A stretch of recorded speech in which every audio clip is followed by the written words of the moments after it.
M के times news में आपका स्वागत है। मैं हूं एम के आजाद। आज हम बात करेंगे, भारतीय जनता पार्टी ने झारखंड में अंतिम 2 सीटों के प्रत्याशी भी घोषित कर दिए और इस प्रत्याशी की घोषणा के बाद पूरी तरह से भारतीय के साथ ही भारतीय जनता पार्टी ने फुलफिल कर दिया है, यानी अब कोई प्रत्याशी नहीं आएंगे। तो समझते चले जाइए कि इन 2 सीटों पर चर्चा करने की आवश्यकता क्यों पड़ी है, इसको समझते चले जाइए। क्योंकि सबसे बड़ी बात है कि 2 प्रत्याशियों में एक प्रत्याशी तो बरहेट को लेकर आया है और दूसरा प्रत्याशी टुंडी विधानसभा को लेकर आया है। बरहेट विधानसभा का नाम आते ही हेमंत सोरेन का नाम स्पष्ट तौर से देखा जा सकता है, क्योंकि बरहेट से ही झारखंड के सीएम हेमंत सोरेन चुनाव लड़ रहे हैं। और याद कीजिए झारखंड मुक्ति मोर्चा की वो बात कि किसी हाल में झारखंड मुक्ति मोर्चा के कद्दावर लीडर हेमंत सोरेन के खिलाफ भारतीय जनता पार्टी का कोई प्रत्याशी खड़ा होने के लिए तैयार नहीं है। प्रत्याशी ढूंढे जा रहे हैं, यह आरोप जब झारखंड मुक्ति मोर्चा की तरफ से लगाया जाने लगा तो स्पष्ट तौर से देखा जा सकता है कि क्या, और स्पष्ट तौर से देखा जाता है कि अंतिम चरण में जो प्रत्याशी आए हैं, क्या वो प्रत्याशी हेमंत सोरेन को चुनाव में चुनौती दे पाएंगे? यह प्रश्न यही राजनीतिक गलियारों पर चर्चा का विषय बना हुआ है। तो चलिए सबसे पहले जान लेते हैं बरहेट विधानसभा में गमालियम हेम्ब्रम को भारतीय जनता पार्टी ने हेमंत सोरेन के खिलाफ उतारा है। तो क्या गमालियम हेम्ब्रम की वो कद है जो सीएम के सामने टिक भी पाए? तो चलिए पहले जान लेते हैं गमालियम हेम्ब्रम को कि एक कौन है गमालियम हेम्ब्रम, जिस पर भारतीय जनता पार्टी ने दांव लगाया है, वो भी हेमंत सोरेन के खिलाफ। तो समझते चले जाइए। हेमंत सोरेन के बारे में जो कुछ कहा जाता है वो तो स्पष्ट तौर से आप देख सकते हैं, लेकिन जो बात स्पष्ट है कि गमालियम हेम्ब्रम पहले पारा शिक्षक हुआ करते थे। पारा शिक्षक के बाद उन्होंने 5 साल पहले नौकरी से रिजाइन कर दिया। उसके बाद राजनीति में कदम रखा। कदम रखते ही उन्होंने सबसे पहले विधानसभा का चुनाव 2019 में लड़ा, वो भी भारतीय जनता पार्टी के एक मजबूत सहयोगी आशु पाटिक के बैनर तले। आपको याद दिलाते चले कि 2019 के चुनाव में भारतीय जनता पार्टी और आशु पार्टी अलग अलग चुनाव लड़ी थी और गमालियम हेम्ब्रम आशु पार्टी के प्रत्याशी बरहेट विधानसभा में थे। तो समझते चले जाइए भारतीय जनता पार्टी के पूर्व पारा शिक्षक क्या हेमंत सोरेन को हरा देंगे? चलिए थोड़ी और आगे बढ़ते हैं। गमालियम हेम्ब्रम की पत्नी भी एक क्षेत्र से मुखिया है, यानी एक पंचायत की मुखिया है। तो क्या एक पंचायत की मुखिया के पति क्या चुनाव में हेमंत सोरेन के सामने टिक पाएगा? चलिए इसको भी जरा समझते चले जाते हैं। तो 2019 की बातें चली थी, तो समझते चले जाइए और आपको हैरानी होगी। मैं बार बार यही कह रहा हूं कि क्या वो हेमंत सोरेन के सामने टिक पाएंगे, उसके तर्क सामने आते हुए नजर आएंगे। अब लगातार हमारे इस वीडियो में बने रहिए। तो 2019 में 2573 वोट ही मात्र ले पाए। हैरानी की बात होती है कि मात्र 2573 वोट लाने वाले कि आप बरहेट में हेमंत सोरेन के आगे टिक पाएंगे? इसी को लेकर राजनीतिक के दृष्टिकोण से लोग चर्चा बनाए रखे हैं। तो क्या एक बड़े हाथी के सामने एक छोटे से मेमने को बांध दिया गया है? राजनीतिक गलियारों पर नजर रखने वाले यह कहते हुए साफ नजर आते हैं।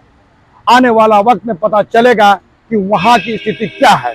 लेकिन यह भी जानना है कि 2019 के चुनाव के बारे में बात किया जाए तो आपको स्पष्ट होता हुआ दिखेगा कि हेमलाल मुर्मू बरहेट में भारतीय जनता पार्टी के प्रत्याशी हुआ करते थे हेमंत सोरेन के खिलाफ में। और फिलहाल हेमलाल मुर्मू झारखंड मुक्ति मोर्चा में वापस आए हैं, लेकिन उस परिस्थिति को भी टटोल लीजिए, क्योंकि मात्र 48,000 ही वोट हेमलाल मुर्मू भी एक मजबूत कैंडिडेट ने वहां लाया था और 73,000 से ज्यादा मत उस वक्त में हेमंत सोरेन को प्राप्त जरूर हुए थे।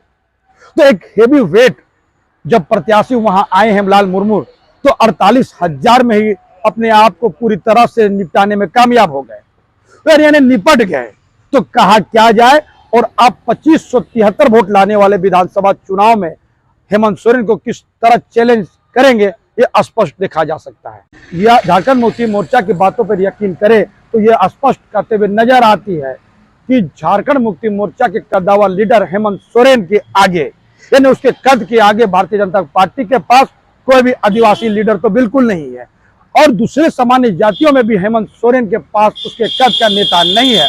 तो इसको कहने में कोई गुरेज बिल्कुल नहीं करना चाहिए, क्योंकि बात क्योंकि याद कीजिए, भारतीय जनता पार्टी ने 2024 विधानसभा चुनाव से पहले उतारी थी लुइस मरांडी को उनके सामने, लेकिन लुइस मरांडी जो भारतीय जनता पार्टी के कद्दावर लीडर माने जाते हैं, और याद कीजिए लुइस मरांडी ने पिछले विधानसभा में और लुइस मरांडी पिछले विधानसभा में हेमंत सोरेन को मात जरूर दी, लेकिन इस बार जब उनको चुनाव लड़ाने के हेमंत सोरेन के खिलाफ बात हुई तो लुइस मरांडी इनकार करते हुए नजर आई। वो किसी हाल में हेमंत सोरेन के खिलाफ लड़ने के लिए तैयार नहीं थे। तो इस वक्त में लुइस मरांडी भारतीय जनता पार्टी को छोड़कर झारखंड मुक्ति मोर्चा में शामिल हुई और वो चुनाव भी लड़ रही है। तो कहा क्या जाए, समझते चले जाइए। तो दूसरी बात, अहम बात होती है टुंडी विधानसभा को लेकर। टुंडी विधानसभा को लेकर भी बड़ी अजीब अजीब बातें सामने आते चली गई। आमिर खानी की रिपोर्ट बताती है कि भारतीय जनता पार्टी की तरफ से यह कहा गया था सुदेश महतो की पार्टी को कि यदि टुंडी विधानसभा में आजसू के सुप्रीमो सुदेश महतो चुनाव लड़ेंगे तो भारतीय जनता पार्टी यह सीट छोड़ देगी। यदि दूसरे लोगों की लड़ाने की कवायद की तो भारतीय जनता पार्टी जरूर मजबूती से दावा ठोकता हुआ नजर आएगा। तो सुदेश महतो चुनाव नहीं लड़े, इसके पीछे के जो कारण आते हुए नजर आ रहे हैं उसको भी टटोल लीजिए। सुदेश महतो सिल्ली विधानसभा से चुनाव लड़ रहे हैं और उनके खिलाफ झारखंड मुक्ति मोर्चा की तरफ से अमित महतो हैं। याद कीजिए पिछले चुनावों को लेकर, तो आपको स्पष्ट होता हुआ दिखेगा कि कई बार यानी 2 बार अमित महतो और उनकी पत्नी ने सुदेश महतो को हराने का काम जरूर किया, और इस बार फिर झारखंड मुक्ति मोर्चा के बैनर तले अमित महतो चुनाव लड़ रहे हैं। आमिर खानी की रिपोर्ट यह बताती है कि यदि आजसू सुप्रीमो टुंडी विधानसभा में चुनाव लड़ते तो 2 जगह का डिस्टेंस काफी था, दोनों जगह को संभाल लेना सुदेश महतो की बूते की बात नहीं थी। भारतीय जनता पार्टी ने और इसके बाद भारतीय जनता पार्टी ने टुंडी विधानसभा में टुंडी में विकास महतो को अपने प्रत्याशी के रूप में पेश कर दिया।